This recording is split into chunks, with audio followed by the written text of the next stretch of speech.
হাসির গল্প। চা না ঝগড়া।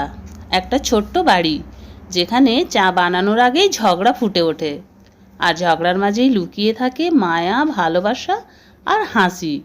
সকালবেলা মা রান্নাঘরে, দিদি মোবাইল নিয়ে বসে, ভাই খালি কাঁপ হাতে ঘুরছে। মা, ও মা, মা চা দাও না, মাথা ঘুরছে। মাথা ঘুরে পড়াশোনা না করলে চা খেলে না। মা ঠিক বলেছো, ওর মাথা না অলসতা ঘরে। দিদি তুই চুপ কর তো, তুই তো সকালে উঠে ব্রাশ করিস আর ফেসবুক দেখিস। আর তুই ব্রাশ করিস না, তবু স্মার্ট হওয়ার চেষ্টা করিস। এই দুজনেই চুপ। চা বানাতে বানাতে আমার কান চা পাতা হয়ে যাচ্ছে। মা, মা তুমি চিনি একটু বেশি দিও তো। তোর জীবনে কি মিষ্টি কম, তাই চায়ে বেশি চিনি চাস? মা, ওর জন্য চিনি না দিয়ে নুন দাও, ও বাস্তবে স্বাদ পাবে। দিদি তুই আমার শত্রু নাকি বোন? দুটোই ফ্রি প্যাকেজ।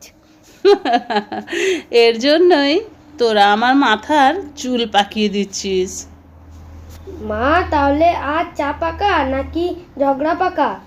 চা তো পাকাই, কিন্তু তোদের ঝগড়া সারা জীবন কাঁচাই থাকবে।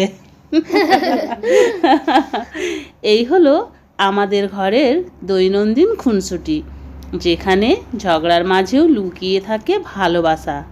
এই ছিল আমাদের ঘরের এক টুকরো হাসির গল্প, যেখানে চা কম বেশি হতে পারে, কিন্তু মা ভাই বোনের ভালোবাসা কখনো কমে না।